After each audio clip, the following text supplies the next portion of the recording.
حضرت عثمان فرمایا کرتے تھے کسی خوش نصیب کو پاکیزہ دل مل جائے، پاکیزہ زبان مل جائے تو وہ تلاوت قرآن سے سیر ہی نہیں ہوتا،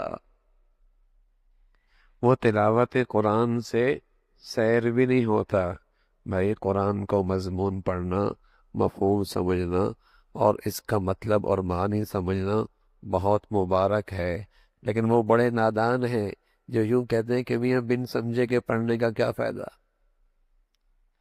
بن سمجھے پڑھنے کا کیا فائدہ، وہ بھی بڑے نادان ہیں۔ یہ اللہ کا کلام ہے، اللہ کے اندر سے نکلا ہوا نور ہے، اس کے ایک ایک لفظ میں نور ہے۔ اللہ کے نبی نے بتایا جو شخص الف لام میم پڑھے گا 30 نیکیاں ملیں گی۔ اس کا معنی کون جانتا ہے؟ ان کلمات کا معنی کون جانتا ہے؟ الف لام میم کا معنی کس کو پتا ہے؟ اس کا معنی کون جانتا ہے؟ اللہ کے نبی کا معجزہ ہے۔ آپ نے بات سمجھانا بھی چاہیے تو ایسے الفاظ کا انتخاب فرمایا جن کا معنی کوئی نہیں، ورنہ آپ کہتے ہیں اللہ لا الہ الا هو الحی القیوم، ان الفاظ کے ہر لفظ پر اتنی نیکیاں ہیں۔ کوئی اور آیت کا انتخاب کرتے، کوئی اور کلمے کا انتخاب کرتے جو بڑا ذو معنی اور جاندار مفہوم رکھتا ہو، لیکن آپ نے جب بات سمجھائی فرمایا الف لام میم ایک حرف پر 10 نیکیاں، دوسرے حرف پہ 10 نیکیاں، میم پہ 10 نیکیاں، گویا کہ ان 3 لفظ پر 30 نیکیاں، مانا کوئی نہیں۔ اللہ کے نبی جانتے تھے ایک دور یہ فتنہ بھی آئے گا، میاں میری تلاوت سے کیا فائدہ، صرف الفاظ پڑھنے سے کیا ہوتا ہے؟ میں عرض کر رہا ہوں معنی مفہوم سمجھنا مبارک، اللہ توفیق نصیب فرما دے، لیکن قرآن کے ایک ایک لفظ میں نور ہے۔ کوئی دیہاتی آدمی معنی نہیں جانتا، مفہوم نہیں جانتا اور قرآن کو عظمت اور محبت سے سنتا ہے، کیا اثر کرتا ہے؟ اس کے آنکھوں سے آنسو جاری ہو جاتے، اس کے آنکھوں سے آنسو جاری ہو جاتے۔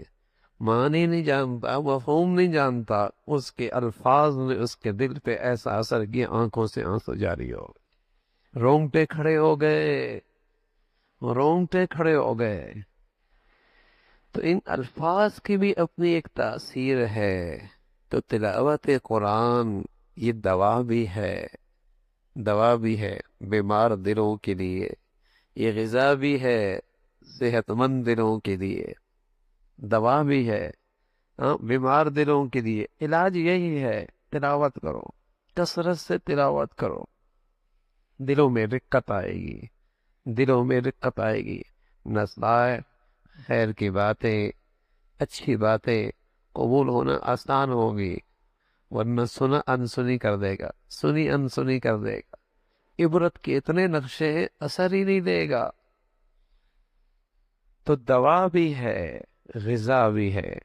پھر قرآن کی تلاوت جتنی عظمت کے ساتھ، جتنی ادب کے ساتھ، جتنے احترام کے ساتھ اور جتنی تسلسل کے ساتھ ہوگی اس کا اثر ہوگا۔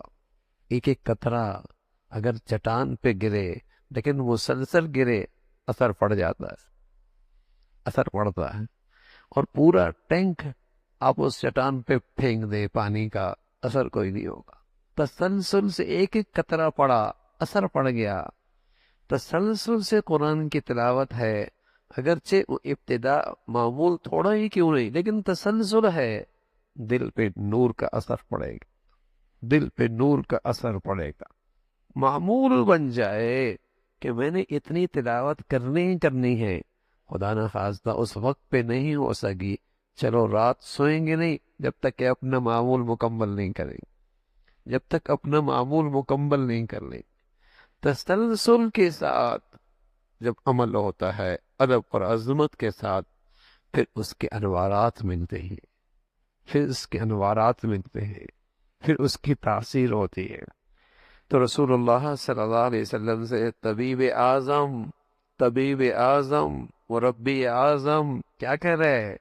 دلوں کی سختی کا علاج ہے کثرت تلاوت قرآن، کثرت سے قرآن کی تلاوت کرو۔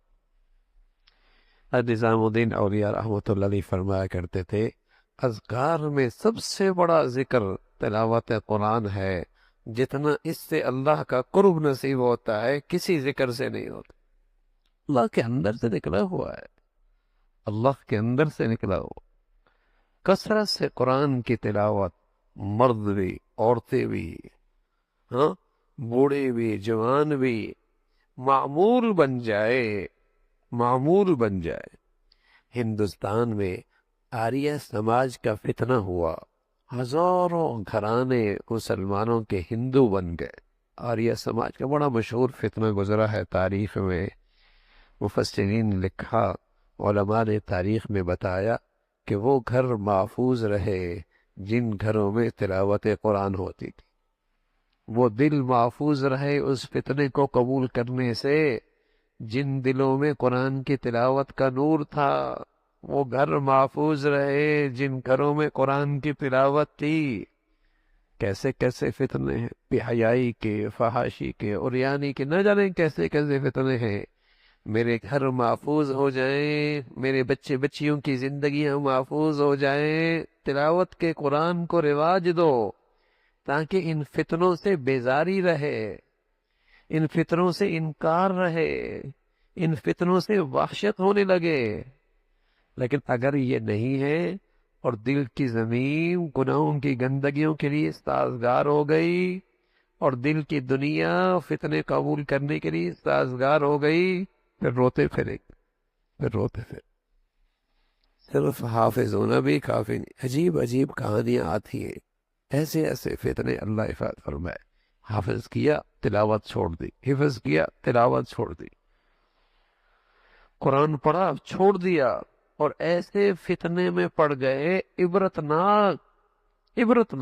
کیوں؟ اس دولت کی قدر نہیں کی، اس دولت کی قدر نہیں کی، اس دولت کی قدر نہیں کی، تلاوت چھوڑ دی، تلاوت چھوڑ دی۔ تو تسلسل کے ساتھ تلاوت قرآن میری زندگیوں میں ہو، ہمارے گھروں میں ہو، ہمارے بچوں کی زندگیوں میں ہو، فتنوں سے محفوظ رہے۔ یہ دل فتنوں سے انکار کریں گے، بیزار ہوں گے، قبول نہیں کریں گے، اور اگر نہ ہوا تو دل سخت سے، سخت کا مطلب کیا ہے؟ خیر نہیں قبول کرتا، شر قبول کرتا ہے، برائی کی چیزیں، برائی کی باتیں قبول کرتا ہے، خیر کی باتیں، نصیحت کی باتیں، ہدایت کی باتیں قبول نہیں ہوتی۔ رسول اللہ صلی اللہ علیہ وسلم بتا رہے کہ کثرت قرآن کے تلاوت قرآن، اس سے دلوں کا زنگ دور ہوتا ہے۔ اللہ رب العزت ہمیں نصیب فرما دے۔